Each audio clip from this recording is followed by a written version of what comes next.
علی حبیبہ الکریم اما بعد فاعوذ باللہ من الشیطان الرجیم بسم اللہ الرحمن الرحیم لم یکن الذین کفروا من اہل الکتاب آمنت باللہ صدق اللہ العظیم۔ ناظرین، پروگرام ازالہ شبہات میں آپ کی خدمت میں حاضر ہوں۔ اللہ تعالیٰ کی رحمت اور اس کی عنایت اور اس کے فضل و کرم سے سورۃ البینہ کا لفظی ترجمہ میں آپ کی خدمت میں پیش کر رہا ہوں۔ گزشتہ پروگراموں میں سورۃ البینہ کا کچھ ابتدائیہ تھا جو میں نے عرض کیا۔ آج اس کی پہلی سورۃ البینہ کی جو پہلی آیت ہے اس کا کچھ حصہ میں نے تلاوت کیا اور اس کا لفظی ترجمہ جو ہے اس پر انشاءاللہ کچھ گفتگو ہوتی ہے۔ سب سے پہلے بات یہ ہے کہ یہ البینہ نزول قرآن کے اعتبار سے اور ترتیب قرآن کے اعتبار سے یہ آخری صورتوں میں صورت ہے، یعنی دونوں اعتبار سے یہ آخری صورتوں میں صورت ہے اور ترتیب کے اعتبار سے یہ 98 نمبر صورت ہے۔ اور اس کا لفظی ترجمہ یہ ہے کہ اہل کتاب کے کافر اور مشرک کافر لوگ جب تک ان کے پاس ظاہر دلیل نہ آ جائے تو باز رہنے والے نہ تھے۔ اس کا یہ لفظی ترجمہ ہے کہ اس کے اندر اللہ سبحانہ و تعالیٰ نے البینہ کے اندر 3 گروہوں کا ذکر فرمایا: یہود، نصارہ اور مشرکین۔ اور اس آیت کے اندر کافروا کا لفظ تینوں کو اللہ سبحانہ و تعالیٰ نے کفر کے لفظ کے ساتھ ان کا بیان فرمایا۔ اب یہ تینوں کو ایک ہی آیت کے اندر لفظ کافروا کے ساتھ بیان فرمانا، ان کے لیے جو یہ استعمال ہوا ہے اس کا بیان آگے آئے گا، کیونکہ سورت کے اندر میں چاہتا ہوں کہ اس کے لفظی ترجمے تک محدود رہوں۔ سورت کے لفظی ترجمے کے بعد ایک میرے ذہن میں مضمون ہے البینہ کے متعلقات۔ اس میں سے وہ کچھ چیزیں جن پر تفصیل سے کچھ بیان کی، یعنی ایک پروگرام کی ضرورت ہوگی، وہ متعلقات میں اسی صورت کے آخر میں بیان کروں گا۔ اب لفظ کفر جو ہے اس پر بھی انشاءاللہ اس کے متعلقات میں ایک بیان بعد میں ہوگا۔ اب یہ صورت جو ہے وہ مشکل صورت ہے، اس پر تو میں تفصیل سے بیان کر چکا ہوں۔ اب جو پہلی آیت کا ترجمہ ہے نا، اس کے اندر بھی ایک مشکل ہے، اور وہ امام راضی کی پہلے پروگرام میں یا دوسرے پروگرام میں نے عبارت پڑھی تھی کہ وہ امام راضی فرماتے ہیں کہ واحدی نے یہ کہا فی کتاب البسیط کے اندر کہ حاضل آیتو من اصعب ما فی القرآن نظما و تفسیرا وقد تخبط فیہا الکبار من العلماء ثم انہ رحمہ اللہ تعالی لم لخص کیفیت الاشکال فیہا وانا اقول وجہ الاشکال، کہ یہ قرآن کی جو آیت ہے ان مشکل آیتوں میں سے ایک مشکل آیت ہے جس کے اوپر بڑے بڑے علماء، اکابر علماء نے اس کو سمجھنے کی کوشش کی ہے اور اس کے اندر کچھ مشکلات ہیں، اور امام راضی کہتے ہیں کہ وہ مشکلات کیا ہیں ان پر میں گفتگو کرتا ہوں۔ اس کے بعد انہوں نے اپنے علمی شان کے مطابق اس پر گفتگو کی۔ میرا اس حوالہ پڑھنے کا صرف مقصد اتنا ہے کہ اس کی پہلی آیت کا ترجمہ مشکل ہے اس وقت جب آپ اس پہ تھوڑا سا غور و فکر کریں تو۔ پہلا وہ جو مشکلات ہیں ان میں سے یہ ہے کہ تینوں کا اکٹھا ذکر اس میں جو آیا، اس کے اندر حکمت کیا ہے اور یہ کیوں آیا۔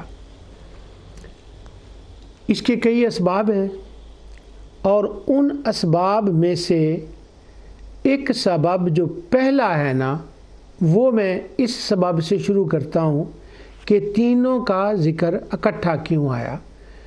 یعنی یہ بھی کہہ لیں کہ اس کا مقدمہ ہی ایک حساب کا ہے، لفظی ترجمہ تو ابھی وہ بھی نہیں شروع ہوا، لیکن بہرحال میں نے اسی آیت کو تلاوت کیا اور وہ بات شروع ہو گئی.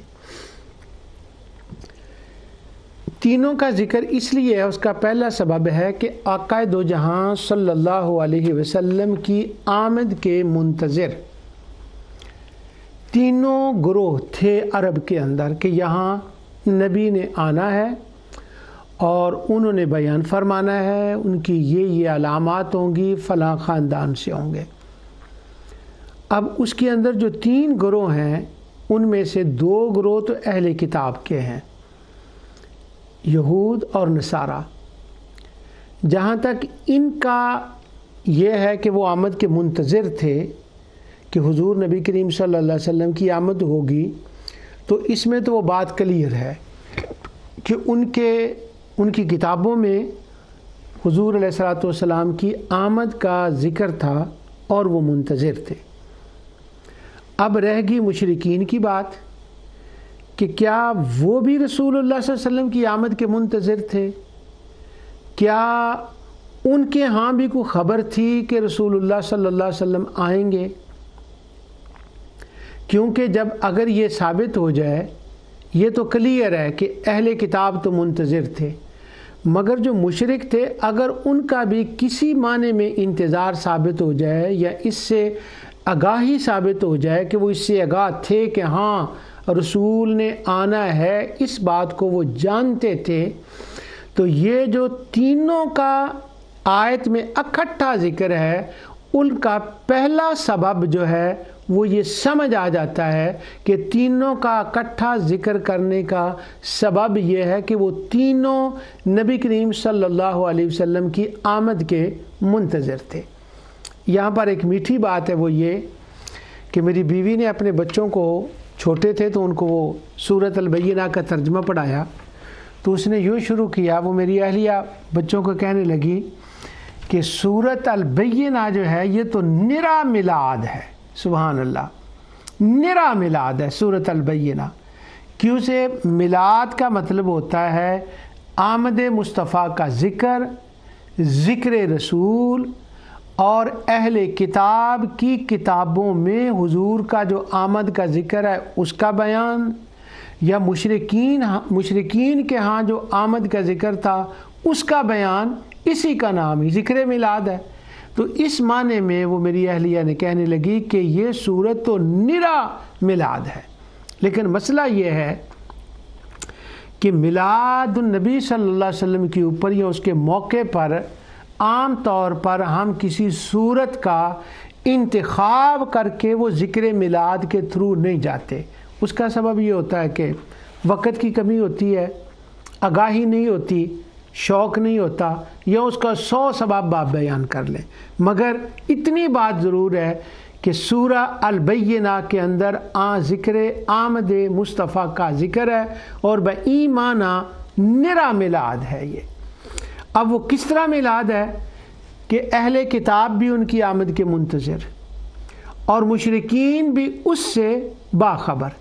اہل کتاب آمد کے منتظر تھے، یہ تو بات بڑی مشہور ہے، پر مشرکین بھی باخبر تھے، وہ رسول کو جانتے تھے، وہ رسول سے آگاہ تھے کہ کوئی رسول آنے والا ہے. یہ بات اتنی مشہور نہیں، اگرچہ کتابوں میں یہ بات مشہور ہے، اہل علم کے ہاں بھی. میں مشہور کا معنی یہ لے رہا ہوں کہ عوام کے اندر اس کا اتنا ذکر نہیں ہے. اب چونکہ عوام کے اندر اس کا اتنا ذکر نہیں ہے، شہرت نہیں اس بات کو ملی کہ مشرکین بھی کسی نبی کی آمد کے منتظر تھے، وہ جانتے تھے، وہ باخبر تھے، وہ آگاہ تھے، تو اس لیے پھر وہ ایک ذہن میں اس وجہ سے سوال ہے کہ اہل کتاب کا ذکر تو چلو آ گیا کہ اہل کتاب اس وقت تک کفر کو نہیں چھوڑیں گے تا وقت کہ رسول ان کے پاس نہ آ جائے، بینہ ان کے پاس نہ آ جائے. چونکہ وہ باخبر تھے، منتظر تھے، آگاہ تھے، ان کا تو ذکر اس آیت میں بنتا ہے. تو لیکن مشرکین کا ذکر ساتھ کیوں آ گیا ہے؟ اب وہ مشرکین کا ذکر ساتھ اس لیے آ گیا ہے کہ وہ بھی اس سے آگاہ تھے، وہ کیسے آگاہ تھے، کیسے جانتے تھے، کیا بات تھی، اب اسی کا ذکر کریں گے۔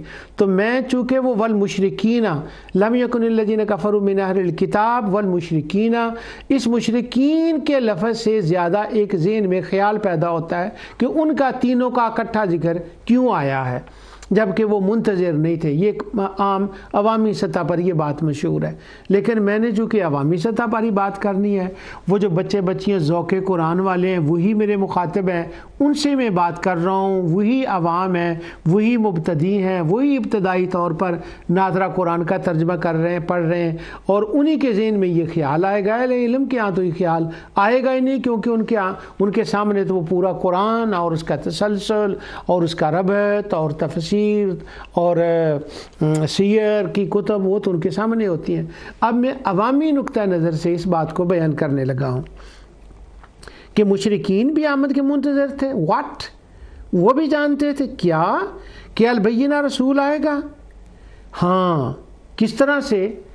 پہلی بات یہ ہے کہ مشرکین عرب سیدنا ابراہیم علیہ السلام کی اولاد سے تھے، اور سیدنا ابراہیم علیہ السلام نے مکے کے اندر ہی یہ دعا فرمائی تھی کہ میرے بیٹے اسماعیل کی اولاد سے آخری نبی آئے گا۔ سورہ بقرہ کے اندر اس کی تفصیل ہے کہ جب انہوں نے کعبہ بنایا، وَإِذْ يَرْفَعُ إِبْرَاهِيمُ الْقَوَاعِدَ مِنَ الْبَيْتِ وَإِسْمَاعِيلُ، یہ ساری آیات جو ہیں تو اولاد اسماعیل سے، وہیں وہ فرماتی ہیں ربنا وجعلنا مسلمین لک ومن ذریتنا، اولاد اسماعیل، اور پھر اسی میں ہے ربنا وبعث فیہم رسولا۔ اب ابراہیم علیہ السلام دعا فرمائیں، اسماعیل کی اولاد سے نبی آئے گا، اور اسی سیدنا اسماعیل علیہ السلام کی اولاد سے، جن کو ان کی اولاد سے پہلے تو ایمان پر تھے، بعد میں عمر بن لوہی نے جب ان کا چینل بدل دیا، ان کو شرک کے اوپر لگا دیا، تو اب وہ تھے تو اسماعیل علیہ السلام کی اولاد، تھے تو وہ بنی اسماعیل۔ یہ الگ بات ہے کہ وہ اس مذہب سے، اس بلیونگ سے دور چلے گئے۔ اب دعائے خلیل کا کسی نہ کسی صورت میں ان کے ہاں کسی نہ کسی صورت میں تصور تھا کہ وہ رسول آئے گا اور اولاد اسماعیل سے آئے گا، مگر یہ بات اتنی نیچے جا چکی تھی، اس کا ذکر اتنا کم تھا کہ تقریباً اس بات کو وہ بھول گئے تھے، لیکن بالکل بے خبر نہیں تھے۔ ان کو اس کے بارے میں اہل کتاب کی طرف سے اس بات کی یاد دہانی کرائی جاتی تھی اور اس بات سے وہ آگاہ تھے۔ اب جب اہل کتاب کی خبریں ان کے پاس پہنچتی کہ ان کے پاس رسول آئے، تو جس کو کہتے ہیں نا ایک ایکسکیوز کے طور پر، وہ کہتے ہیں کہ اہل کتاب کے پاس رسول آئے، ہمارے پاس تو رسول نہیں، تو پھر وہ آگے سے یوں کہتے۔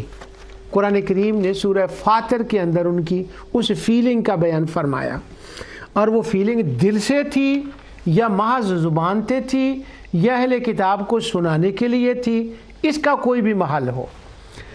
اللہ تعالیٰ فرماتا ہے وَأَقْسَمُوا بِاللَّهِ جَهْدَ إِيمَانِهِمْ لَإِنْ جَاءَهُمْ نَذِيرٌ لَيَكُونُنَّ أَهْدَىٰ مِنْ إِحْدَى الْأُمَمِ، اور یہ لوگ اللہ تعالیٰ کے ساتھ بڑی بڑی پختہ قسمیں کھا کر کہا کرتے تھے اگر ان کے پاس کوئی رسول آگاہ کرنے والا آ جائے تو یہ ضرور ہر ایک امت سے بڑھ کر راہ راست پر ہوں گے۔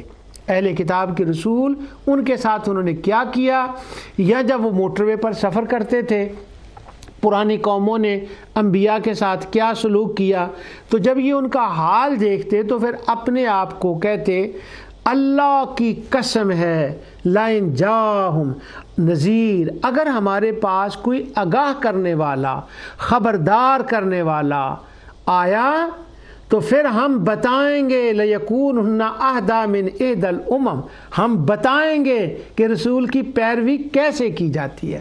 تو اس کا مطلب ہوا کہ ایک فیلنگ تھی ان کے اندر، اور اس فیلنگ کا وہ اظہار بھی کرتے تھے۔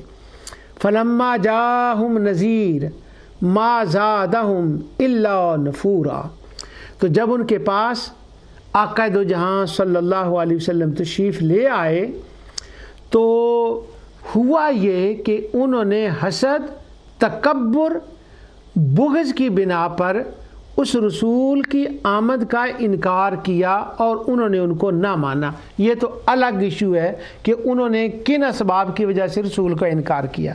مگر یہاں اتنی بات ضرور ثابت ہو جاتی ہے کہ ان کے ہاں یہ تصور تھا کہ اگر کوئی آیا تو اب اگر کوئی آیا کا تو کیا مطلب ہے؟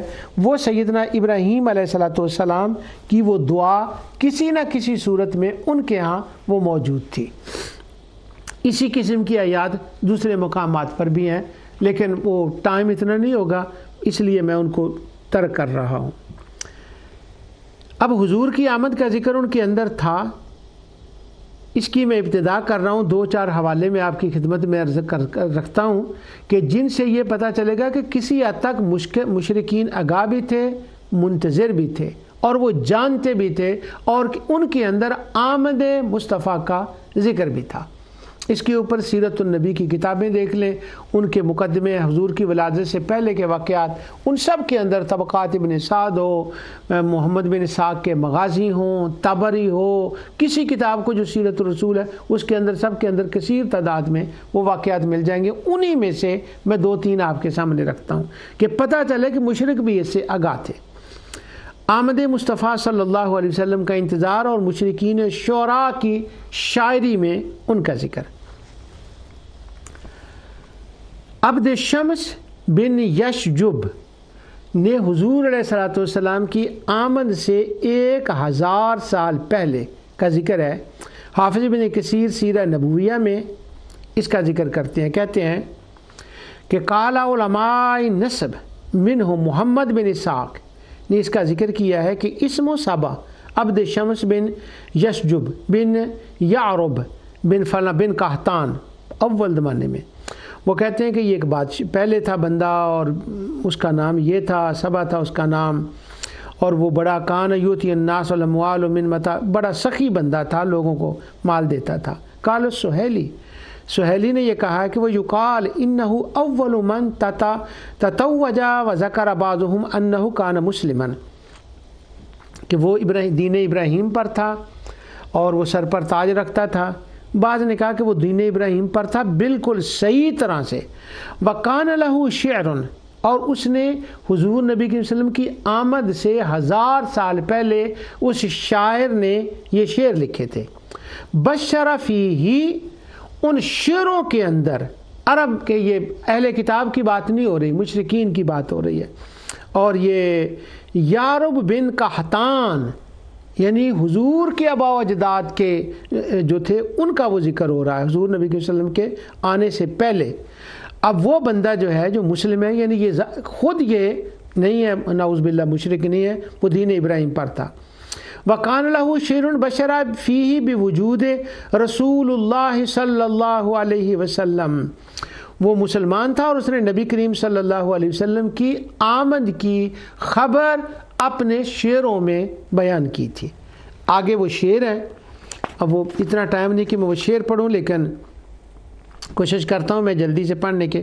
وہ کہتا ہے سَيَمْلِكُ بَعْدَنَا مُلْكًا عَظِيمٌ، اپنے مستقبل کی وہ ذکر کرتا ہے کہ ہماری بادشاہی ہوگی. آگے وہ کہتا ہے نبی لا یرخص فی الحرم، ہماری اولاد میں سے، ہم میں سے ایک نبی ہوگا، اس نبی کی شان یہ ہوگی کہ وہ اس مسجد حرام کی، کعبے کی یوں حفاظت فرمائے گا کہ کوئی کام، غلط کام اس کعبے کے اندر وہ نبی نہیں ہوگا، وہ اس کی تطہیر کرے گا. اب دور سے معنی یہ ہے کہ بتوں سے اس کی صفائی کر دے گا. پھر وہ کہتا ہے اس کے بعد وہ ہوں گے. پھر کہتے ہیں وَيَمْلِكُ، کچھ اور شعر ہیں میں ان کو چھوڑ رہا ہوں. وَيَمْلِكُ بَعْدَ قحطان نبی تقی، وہ کہتا ہے کہ قحطان کے نسل سے اس کے بعد وہ نبی حکمران ہوگا اور اس کی یہ علامات ہوں گی. آگے وہ کہتا ہے یسمى احمدا یا لیت انی اعمر بعد مبعثه بعامی. وہ کہتا ہے وہ نبی جو تشریف لائیں گے ان کا نام نامی، اسم گرامی احمد ہوگا. کاش میں ان کی آمد تک زندہ رہتا. فَأَعْدُدُهُ وَأَحْبُوهُ بِنَسْرِ بِكُلِّ مُدَجَّجٍ وَبِكُلِّ رَام. ہاں میں ان کی جب وہ جاتے تشریف لے جاتے باہر اپنے دشمنوں کے خلاف تو میں ان کی مدد کرتا. آگے وہ شعر میں ہے کہ وہ من یلقاہ یبلغہ سلامی، میں تمہیں وصیت کرتا ہوں کہ وہ جو آنے والے نبی ہیں ان کے بارے میں یہ ہے کہ اگر تم میں سے کوئی اس نبی کو ملے تمہاری زمانے میں اگر آ جائے تو پھر میرا سلام ان کی خدمت میں عرض کرنا. اب وہ سیرت النبی کے اس باب کے اندر انہوں نے یہ لکھا ہے کہ اس کے آگے 6 بیٹے تھے، وہ مختلف ممالک میں آباد ہوئے مختلف جگہوں پر، اور جہاں جہاں وہ آباد ہوئے تھے وہ سارے کے سارے نبی کریم صلی اللہ علیہ وسلم کی آمد کا ذکر کرتے تھے. اس بادشاہ نے بھی ذکر کیا، اس کے بعد ان کی اولاد نے بھی اس کا ذکر کیا. اس کا معنی یہ نکلا کہ عرب یعنی قریش کے ہاں یعنی مشرکین، ان کے ہاں بھی آمد مصطفیٰ صلی اللہ علیہ وسلم کا حرم کے اندر ان کی پیدائش کا ذکر تھا. جب ان کی آمد کا ذکر تھا کہ حرم میں وہ پیدا ہوں گے، یہاں پر اس کی تطہیر کریں گے، اس کی صفائی کریں گے اور یہاں کسی غلط کام کو نہیں ہونے دیں گے، تو اب لم یکن الذین کفروا من اہل الکتاب والمشرکین کو اگر پڑھیں تو معنی یہ نکلے گا کہ اے لوگو تمہارا تو یہ خیال تھا، اے اہل کتاب، اے مشرکو تمہارا تو یہ خیال تھا، تم تو یہ کہتے تھے کہ جب وہ آئے گا ہم سب سے زیادہ ہدایت والے ہوں گے. اے اہل کتاب اب وہ آ گیا ہے، اے مشرکو اب وہ آ گیا ہے، تو تمہارا انکار کرنے کا اب کیا سبب باقی رہ گیا ہے؟ چونکہ تینوں منتظر تھے، تینوں باخبر تھے، تینوں آمد کے منتظر تھے، اس لیے البینہ کی آیت میں تینوں کا اللہ تعالیٰ نے ذکر فرمایا. اب وہ پھر الگ کیوں نہیں ہوئے اس پر میں اگلے سبق میں بات کرتا ہوں. ابھی صرف پہلی بات یہ ہے کہ وہ تینوں تھے. اب چونکہ قریش کا اتنا مشہور نہیں ہے، مشہور ہے اہل علم کیا، مگر وہ ہمیں بیان کرنے کا زیادہ موقع نہیں ملتا. اب چلے ذرا آگے دوسرا حوالہ کہ قریش جانتے تھے حضور کی آمد کو، وہ آگاہ تھے اس سے. فتح الباری، اور یہ مشہور بات ہے، اس کو پہلے بھی شاید کہیں بیان کیا ہو. یہ فتح الباری باب ہے استئذان المرأة زوجها بالخروج الى المسجد. اس کے اندر حافظ ابن حجر اسقلانی نے اور عمدۃ القاری کے اندر بھی یہ پوری عبارت ہے، اور آگے شوکانی کے نین العطار سے، تینوں ہے تو بہت جگہ، قرطبی میں تفسیر میں بھی ہے، لیکن میں نے آپ کا ٹائم سیو کرنے کے لیے اور اپنا ٹائم سیو کرنے کے لیے 3 جگہ سے میں پڑھ رہا ہوں، فتح الباری، عمدۃ القاری اور نین العطار شوکانی کی. ایک ہی بات ہے لیکن وہ تینوں نے ذکر کی ہے. حافظ ابن حجر اسقلانی کہتے ہیں کہ قصہ تجمیع الانصار مع اسد بن زرارہ وکانوا یسمون یوم الجمعۃ یوم العروبہ فصلی بہم وذکرہم فسموہ الجمعۃ حین اجتمعوا الیہ. ذکر ابن ابی حاتم موقوفا وقیل لأن کعب بن لؤی کان یجمع قومہ فیہ فیذکرہم ویأمرہم بتعظیم الحرم ویخبرہم بأنہ سیبعث منہ نبی. کہتے ہیں حافظ ابن حجر کہتے ہیں تینوں کہتے ہیں کہ یہ جو انصار تھے وہ جمع ہوتے تھے اس کے اندر مدینہ منورہ کے اندر جمعے کے دن، یہ یوم العروبہ تھا، اور اس دن وہ نماز پڑھتے تھے. اور وہاں حضرت مصعب بن عمیر رضی اللہ تعالی عنہ تھے جو ان کو 2 رکعت جمعے کے دن نماز پڑھاتے تھے. یہاں سے وہ جمعوں کی نماز شروع ہوئی ہے اور اس کا نام انہوں نے جمعہ رکھا تھا. آگے وہ کہتے ہیں کہ ابن ابی حاتم نے موقوفاً اس کو بیان کیا ہے. اب اگر موقوف کی بات ہو تو میں پچھلے پروگرام میں یا اس سے پچھلے پروگرام میں یہ میں کہہ چکا ہوں کہ بات ہو شان مصطفیٰ کی تو ابن عبد البر نے یہ فرمایا ہے کہ مجہول راوی بھی ہوں تو قبول، ضعیف راوی بھی ہوں تو قبول. یہ تھا ابن عبد البر کا قول. اور حافظ ابن حجر اسقلانی نے ابن عبد البر کا قول لے کر کہا ہے کل تو میں کہتا ہوں کہ موضوع روایت کا شان مصطفیٰ میں بیان کرنا جائز. یہ میں ایک باریک سے سوال کا جواب دے دیا. وہ کہتے ہیں کہ حضرت کعب بن لؤی، اور دوسری روایت میں ہے کہ انا قصین، ایک روایت میں قصی کا ذکر ہے، ایک میں حضرت کعب کا ذکر ہے۔ کعب یوں کہہ لے کہ نبی کریم صلی اللہ علیہ وسلم کے بڑے داداؤں میں سے ایک کا نام ہے، اور قصی 5ویں دادے کا نام ہے۔ تو اگر ان دونوں روایتوں کو تطبیق دیں تو معنی یہ بنے گا حضرت کعب نے یہ شروع کیا تھا، ہوتا تھا کچھ کسی حد تک، اور حضرت قصی کے زمانے میں دھوم مچ گئی تھی اس کی۔ تو ابھی دونوں کا یہ ذکر ہے کہ حضور نبی کریم صلی اللہ علیہ وسلم کی آمد سے پہلے مکے کے اندر، وہ کہتے ہیں کہ یہ جو دار الندوہ تھا، اس دار الندوہ کے اندر ایک کانا یجمع قومہ، قوم جمع ہوتی، حضرت کعب ان کو جمع کرتے۔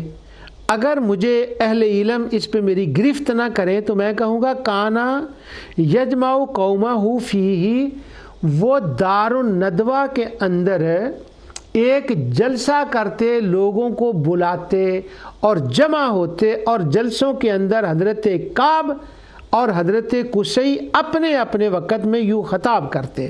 اب وہ خطاب کیا ہوتا؟ فَيُذَكِّرُهُمْ وَيَأْمُرُهُمْ بِتَعْظِيمِ الْحَرَمِ، پہلی بات یہ ہے وہ ان کو واضح نصیحت کرتے، باتیں بتاتے، انسانیت کی، امر بالمعروف کی باتیں بتاتے، اور ان کو حکم دیتے یہ جو تعظیم ہے حرم کی، اس کی تعظیم کی بات ان کے سامنے کرتے۔ اور دن کون سا ہوتا؟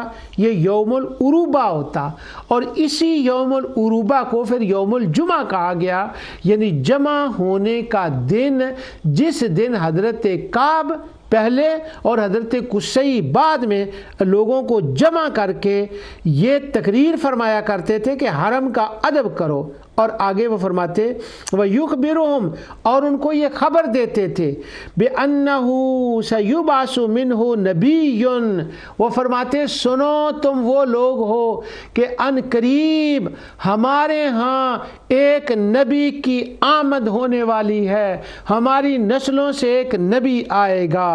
وَرَوَى ذَلِكَ الزُّبَيْرِ فِي كِتَابِ النَّسَبِ عن أبي سلمان عبد الرحمن بن عوف مقطوعا وبه جزم الفراء وغیرہ وقیل انہ قصی هو الذی کان یجمع ذکرہ سالب فی مالیہ، وہ کہتے ہیں کہ دوسرے طرق سے بھی حضرت قصی کے بارے میں بھی یہ ہے کہ حضرت قصی بھی کہا کرتے تھے ہم میں سے ایک نبی آنے والا ہے، ہم میں سے ایک نبی آنے والا ہے۔ تو اب دیکھیں آمد مصطفیٰ کا تذکرہ پہلے عبد شمس کے شعروں میں موجود، اس کی اولاد میں موجود، جہاں جہاں ان کے قبائل گئے تھے، حضرت کعب کے شعروں میں، ان کی تقریروں میں موجود، حضرت قصی کی تقریروں میں موجود۔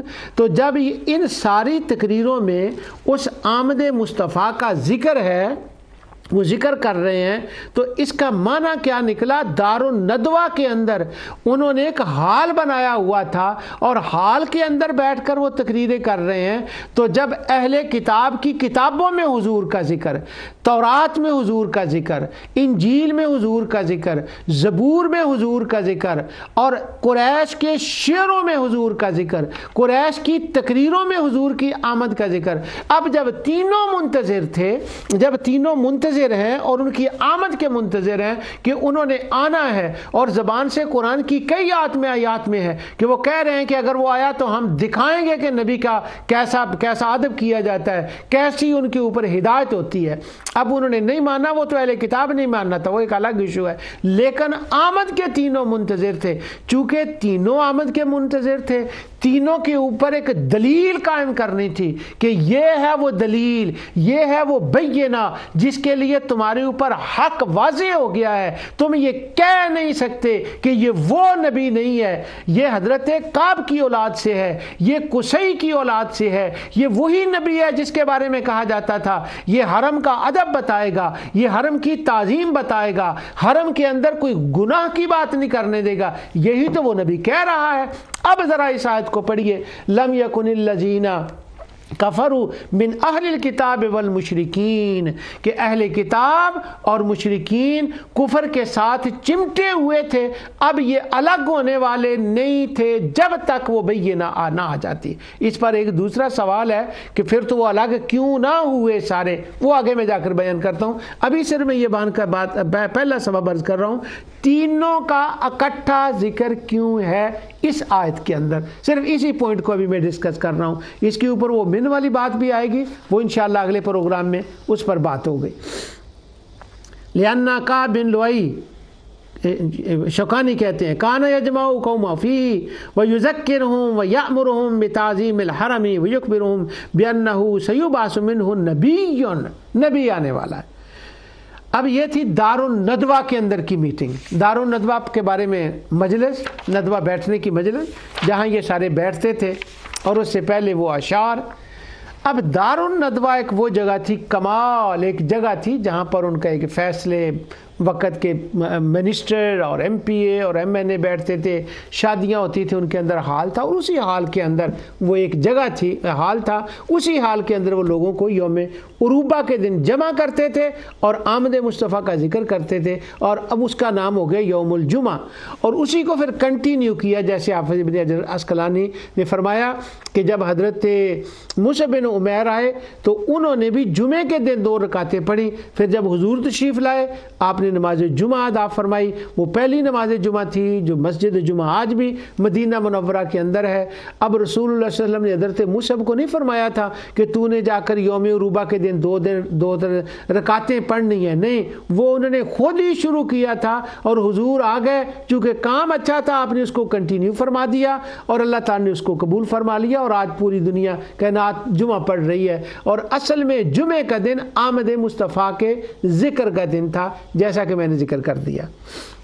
یہاں پر ہے دار الندوہ کے ذکر سے ایک تھوڑی سی ذرا اس سے ہٹ کر بات میں کرنے لگا ہوں، وہ یہ پچھلے پروگرام میں بھی غالباً میں نے یہ بات کی تھی کسی اور کانٹیکسٹ میں، کہ جیسے مکہ مکرمہ کے اندر دار الندوہ تھا، بے نظیر ایک جگہ تھی، اسی طرح مسلمانوں کی جب اندلوسیہ کے اندر حکومت آئی، اسپین کے اندر، اصل میں اندلوسیہ ایک پورے علاقے کا نام ہے، اور اس اندلوسیہ جیسے ایک صوبہ ہوتا ہے، اس زمانے میں صوبہ وہ جاتا تھا جو آج موجودہ اسپین جہاں اس کی حد ہے، اس سے بھی آگے تک وہ اندلوسیہ کا علاقہ ہی کہلاتا تھا۔ پرتگال کا بھی حصہ اس کے اندر تھا، اور تو پرتگال کا جو لزبن ہے جو اس کی کیپٹل سٹی ہے، یہ بھی اندلوسیہ کا ہی حصہ تھا، اور لزبن کے اندر امام ابن عبد البر کبھی جج ہوا کرتے تھے، یہیں وہ رہتے تھے، جن کا حوالہ میں نے ابھی پڑھا ہے، تو یہ اندلوسیہ کا حصہ تھا سارا۔ اب یہ جو اندلوسیہ ہے اس کا شہر گرناطہ، اور جس کو گرناڈا کہتے ہیں اس کو گرناطہ کہتے ہیں۔ گرناطہ کا مطلب ہوتا ہے انار، تو یہ رومنوں نے اس کا نام رکھا تھا گرناطہ، گرناڈا، انار۔ اس کا سبب کیا تھا؟ یہاں اناروں کے درخت ہوتے تھے، اس وجہ سے۔ اب جب مسلمانوں کی حکومت آئی تو وہاں پر ابو عبداللہ محمد اول جو بادشاہ تھا، اس نے گرناطہ کے اندر ایک محل تعمیر کیا، اس کا نام انگلش میں اس کو کہتے ہیں الحمرا، اور ہم اس کو کہتے ہیں الحمرا۔ یہ الحمرا جو ایک محل تیار ہوا ہے، یہ تیار ہوا تھا تقریباً 150 سال کے اندر، 150 سال لگا تھا اس کے اوپر، اور یہ سارا خیال، ساری تھنکنگ اس دار الندوہ کی تھی۔ اب یہ عظیم الشان محل بنا ہے گرناڈا کے اندر۔ آج تو خیر وہ رونقیں نہ رہیں، وہ وہاں حکومت نہ ہوئی، تو کیا ہوا کہ اب لوگ وزٹ کے لیے وہاں پر جاتے ہیں۔ میں بھی وزٹ کے لیے گیا تو میں نے دیکھا الحمرا دیکھنا ہے۔ اب الحمرا جانے والوں کے لیے ایک انفارمیشن بھی ہے کہ الحمرا کا پہلے آن لائن ٹکٹ بک کرنی چاہیے، ورنہ مشکل ہوتا ہے جانا۔ تو وہ آن لائن ٹکٹ بک کی، تو وہاں ایک گائیڈ ہوتا ہے جو آپ کو گائیڈ دکھاتا ہے الحمرا پورا۔ اب وہ جو گائیڈر تھا وہ مسلمان نہیں تھا، تو اس نے پورے الحمرا کی ہمیں سیر کرانی تھی۔ تو جب الحمرا کے اندر وہ مختلف جگہ دکھا رہا تھا کہ یہ ہے یہ ہے، آگے جا کر وہ محل کے اندر جاتا ہے جہاں بادشاہ رہتا تھا اور وہ ساری۔ اب اس محل کے اندر الحمرا کے اندر کمال ہو گئی ہے کہ محمد اول، ابو عبداللہ محمد اول، وہ اول ثانی ایسے کے نام ہوتے ہیں، عبد الرحمن اول، عبد الرحمن ثانی، عبد الرحمن، ابو عبداللہ اول، عبداللہ صالح، یہ وہ اندلوسیہ کے بادشاہوں کے نام تھے۔ اس نے وہ جو الحمرا بنایا جو 150 سال میں کمپلیٹ ہوا، اس کے عین مڈل کے اندر جہاں بادشاہ تھا، اس کے اندر بھی ایک میلاد ہال اس نے بنایا اس زمانے میں اندلوسیہ کے اندر۔ اب اس حال کے ساتھ ایک چھوٹا سا اور حال ہے بنایا اس نے. اب وہ حال کیا ہے؟ وہ جو غیر مسلم تھا جس نے وہ کتابیں پکڑی ہوئی تھی اسپین کی پرانی تاریخ، تو وہ کہنے لگا کہ اب اس کو نہیں پتا ہمارا کیا مسئلہ ہے.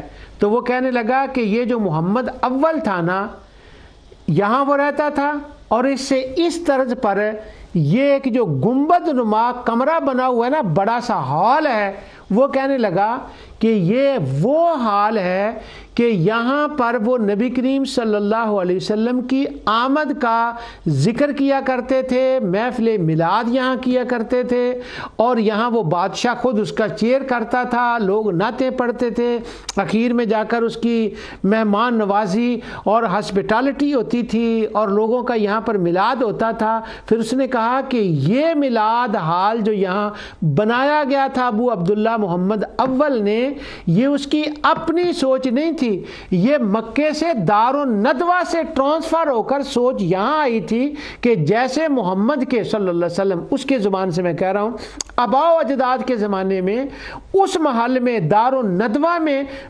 ان کی آمد کا ذکر ہوتا تھا، اسی طرح محمد اول نے اور اس کے بادشاہ کے بعد کے بادشاہ نے اندلوسیہ والے یہاں پر بیٹھ کر اس مڈل آپ کا محل کے اندر وہ میلاد کیا کرتے تھے. اب جو ہمارا گروپ تھا جنہوں نے ہم نے وہ دیکھا، تقریباً کوئی 40-50 لوگ غیر مسلم ہوں گے، اور انہوں نے بھی اس بات کو سنا. پھر اس کے ساتھ ایک چھوٹا سا اور کمرہ تھا. اس نے کہا یہاں ذکر اجتماعی ہوتا تھا، وہ بیٹھتے تھے یہاں پر. اب علماء اسپین، علماء اندلوسیہ، ان کے سامنے وہ حال بنا، وہ میلاد میں آتے اور اس میں وہ شامل ہوتے، وہ اجتماعی ذکر میں شامل ہوتے. تو الحمرا کے اندر وہ میلاد حال آج بھی ہے جو دارالندوہ کی یاد میں وہاں وہ میلاد حال بنایا گیا. اب اگر کوئی ہماری بدقسمتی ہے، ہم اس پہ کوئی اختلاف کریں، میلاد ہوتا ہے نہیں ہوتا کیا ہے، وہ ایک الگ ایشو ہے، مگر ہر روز 10,000 لوگ وزٹر اس الحمرا کے اندر جاتے ہیں، اس کی سیر کرتے ہیں، اس کی بلڈنگز کو دیکھتے ہیں، اس کے مقامات کو دیکھتے ہیں، اور 10,000 لوگوں تک ہر روز یہ انفارمیشن پہنچتی ہے کہ یہ وہ حال ہے الحمرا کے اندر جہاں اندلوسیہ کے زمانے میں مسلمان بادشاہ، مسلمان ملوک اور مسلمان علماء اس حال کے اندر آقا دو جہاں صلی اللہ علیہ وسلم کا ذکر میلاد کیا کرتے تھے. تو الحمرا یادگار ہے، وہاں ایک ذکر کی بھی میلادگار ہے، وہاں مراقبہ کا کمرہ بھی ہے، محافل کی بھی ہے، اور وہ لوگ گائیڈ بتاتے ہیں. اور الحمرا ہے، اور اس پر انشاءاللہ کسی پروگرام میں اور بات کروں گا کہ کیسے اسلام کا پیغام وہاں پر پہنچتا ہے، اور اس کے اندر آرکیٹیکچر کے حساب سے تو لوگ دیکھتے ہیں. مگر میں حیران تھا کہ وہ میں نے جب توحید کا پروگرام کیا، میں اس سے پہلے وہاں کیوں نہیں گیا. اللہ تعالیٰ کو جب منظور تھا اسی وقت جانا تھا. اندر جتنی انہوں نے آرکیٹیکٹ کے حساب سے وہ چیزیں بنائی ہوئی ہیں، این توحید اور رد شرک کے اعتبار سے انہوں نے اس کی ڈیزائننگ کی ہوئی ہے. انشاءاللہ کسی وقت وہ بات ہوئی تو پھر میں اس کی وہ باتیں بھی آپ کو بتاؤں گا. لیکن جو جانے والے ہیں وہ اس چیز کو نوٹ کریں، توحید اور رد شرک جو ہے وہ الحمرا کے ڈیزائننگ کے اندر ہے، اور میلاد حال وہاں پر ہے. یہ ہماری دلیل نہیں ہے کہ اندلوسیہ والے کرتے تھے تو یہ میلاد کے جواز کی دلیل نہیں ہے. جواز کی دلیلیں بہت ہیں جس کی اوپر ہم نے ذکر کر دیا، وہ پہلے بھی ذکر ہوا، میں نے اس کے اوپر پروگرام بھی کیے، علماء بھی بتاتے رہتے ہیں. اور البیہ جس نے ماننا ہے ماننا، جس نے نہیں ماننا اس نے نہیں ماننا. یہی پیغام تو سورۃ البینہ کا ہے. اللہ تعالیٰ فرماتا ہے یہ بینہ آ گئی، جنہوں نے نہیں ماننا تھا وہ پھر بھی نہیں مانے، جنہوں نے نہیں ماننا تھا وہ تو اصل بینہ اس دلیل کو بھی نہیں مانے. تو یہ چھوٹی جواز کی دلیلیں اگر کسی کا دل کرے تو قبول کرے، نہ کرے تو نہ کرے. لیکن جواز کی دلیل نہ ماننے والوں کو نعوذ باللہ، نہ میں کرسچین کہہ رہا ہوں، نہ میں جو کہہ رہا ہوں، نہ میں مشرک کہہ رہا ہوں، فتویٰ نہیں لگا رہا. میں صرف یہ بات کر رہا ہوں کہ کسی نے ماننا ہو تو وہ چھوٹی سی بات کو بھی مان جاتا ہے، اگر نہ ماننا ہو تو وہ دلائل کے بھی سامنے دلائل دیتا چلا جاتا ہے. الحمرا آقا دو جہاں صلی اللہ علیہ وسلم کے آباء و اجداد وہ بھی اس بات سے آگاہ تھے. اب ساری باتیں تو میں نے آج کے پروگرام میں نہیں کرنی. ایک بات، حافظ ابن کثیر نے ایک باب باندھا ہے، اس کا نام ہے باب ذکر و تزویج عبد المطلب ابن ہو عبداللہ۔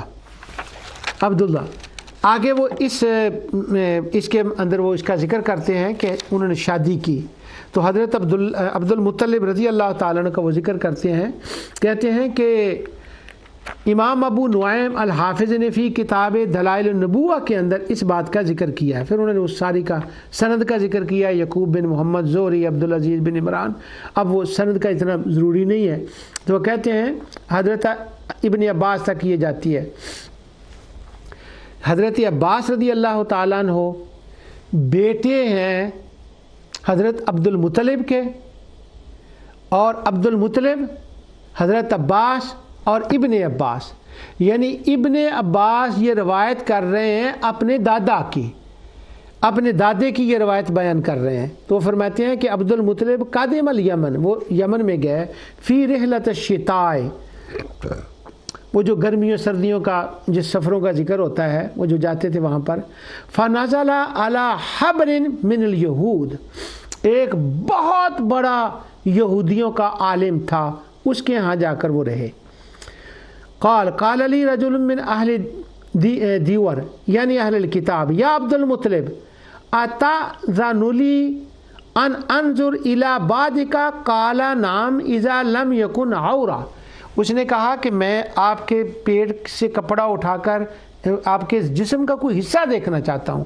اس جو تھا ان کا راہب جو تھا، اس نے کہا عبد المطلب سے، انہوں نے فرمایا ہاں دیکھ سکتا ہے، لیکن اذا لم یکن عورا، مگر یہ بات ہے کہ جو مخصوص حصے ہیں ان میں سے کوئی نہ ہو۔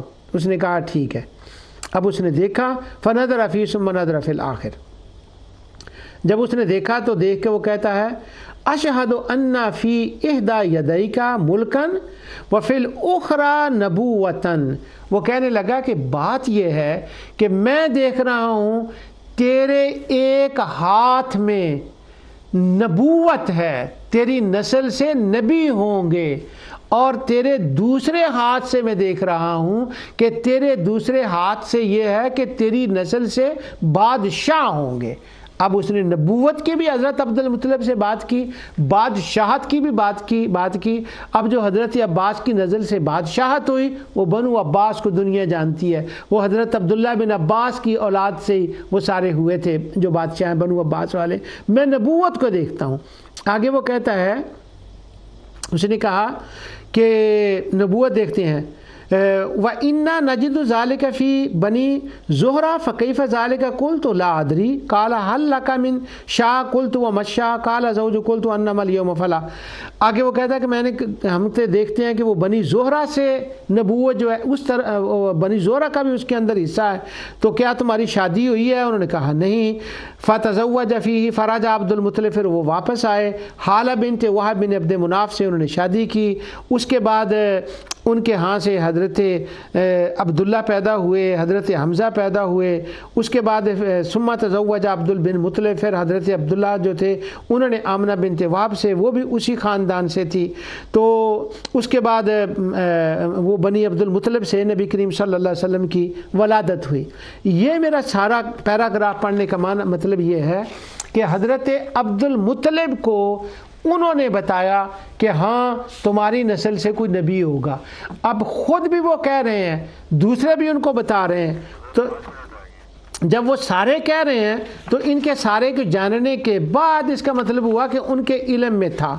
اب اس کے بعد زید بن عمر بن نفیل، ان کا یہ واقعہ آتا ہے کہ یہ ڈھونڈنے کے لیے گئے، میں عبارت پڑھ نہیں سکتا، مجھے اشارہ ہو گیا ٹائم کا بھی، تو ان کا یہ حافظ ابن کثیر نے یہ سارا ذکر کیا۔ آخری لفظ میں پڑھتا ہوں کہ وہ جب وہ تلاش کرنے کے لیے زید بن عمر بن نفیل گئے تو وہ ادھر ادھر سارے گئے، تو اس نے جا کر وہ ایک بندے سے ملتے ہیں، تو اس نے اس کو کہا فَإِنَّ اللَّهَ يَبْعَثُ مِنْ قَوْمِكَ فِي بَلَدِكَ مَن يَأْتِ بِدِينِ إِبْرَاهِيمَ مِلَّةَ حَنِيفًا هُوَ أَكْرَمُ الْخَلْقِ عَلَى اللَّهِ۔ اس نے کہا، تو زید بن عمر بن نفیل سے کہا کہ تو یہاں کس کا انتظار کر رہا ہے، کس نبی کو یہاں تلاش کر رہا ہے؟ تیرے اپنے شہر میں ان قریب وہ نبی تشریف لانے والے ہیں جو اپنے باپ و دین و ابی کا ابراہیم کان حنیفاً لم یکن یہودیاً ولا نصریاً کان یصلی و یسجد۔